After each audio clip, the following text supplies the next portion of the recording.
Egyptian embalming at its most sophisticated.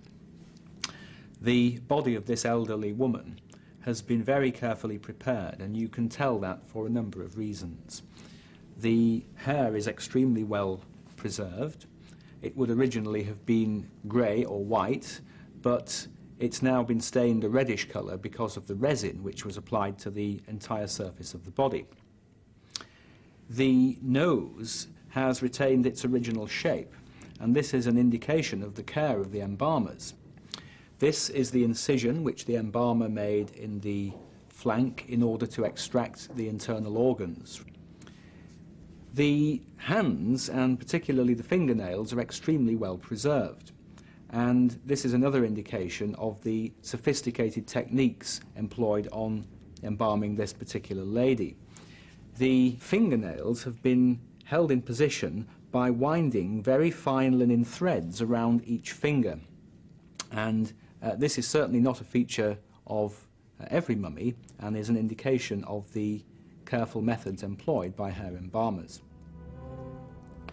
For the average Egyptian, it took 2 months' wages to be mummified and 2 months more to pay for the mask.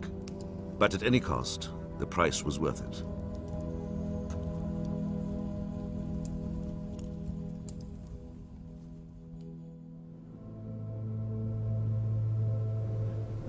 The Egyptians believed a person's spirit survived after death, but it needed nourishment. If the body was unrecognizable, the spirit would go hungry and its afterlife would be in jeopardy. A mummy was an insurance policy against oblivion.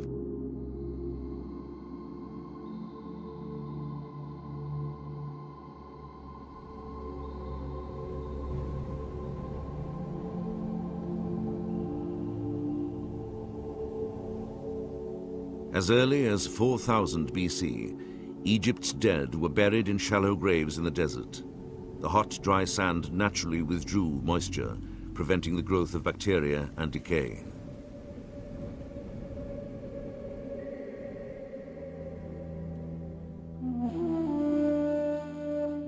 Later, as burials became more elaborate, corpses were put in deep chambers.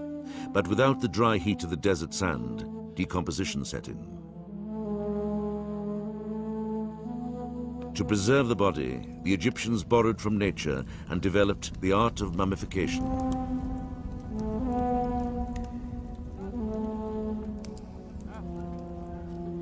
In 1997, a team of archaeologists led by René Friedman of the University of California at Berkeley were exploring a cemetery at Hierakonpolis, the ancient capital of Upper Egypt, when they came across some graves that were relatively undisturbed.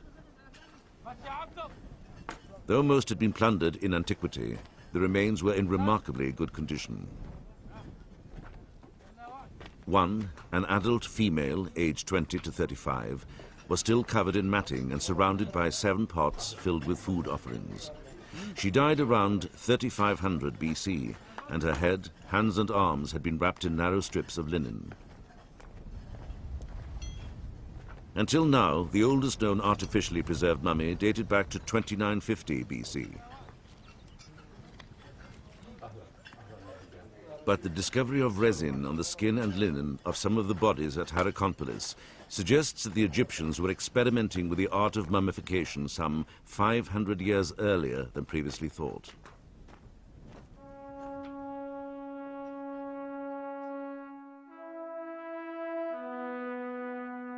In time, the technique would be perfected. At the Egyptian Museum in Cairo is the most extraordinary collection of mummies ever assembled in one room. Here lie 10 pharaohs from 3 dynasties spanning 500 years. As the rulers of Egypt, they received the best their embalmers had to give.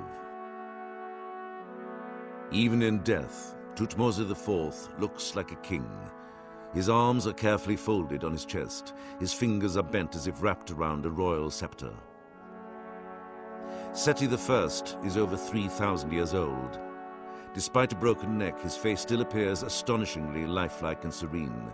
It also retains the look of majesty befitting the powerful man he was. His son, Ramesses the Great, fathered 100 children and reigned for a lengthy 67 years, but his body reveals the torment of living with worn and abscessed teeth and a painful limp from arthritis of the hip.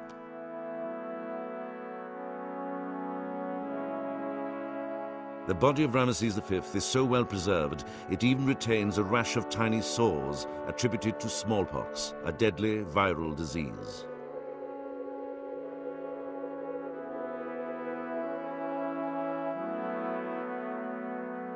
The body of Egypt's most famous king, Tutankhamun, still lies in his tomb, sealed inside a gold coffin.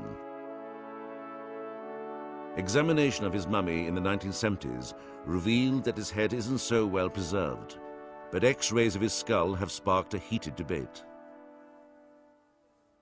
Some Egyptologists claim he suffered a blow to the back of his head and may have been the victim of an assassination.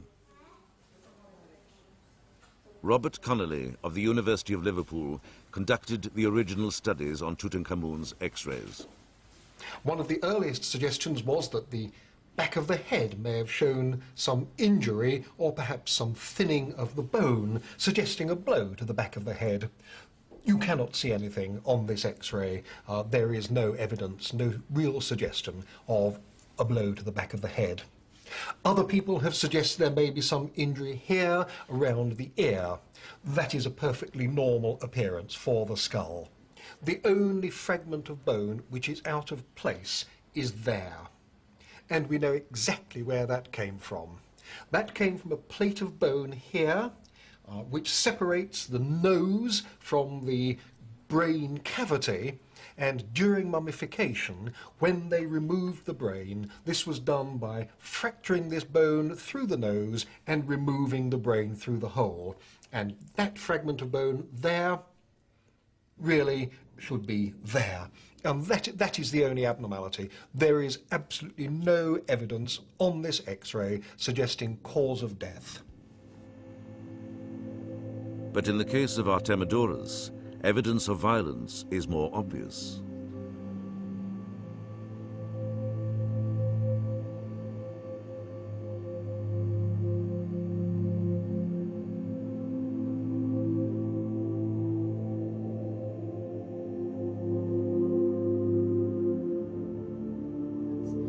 While looking at the CAT scans, Joyce Feiler and Gus Alusi noticed several cracks radiating from what appears to be a wound on the back of his skull.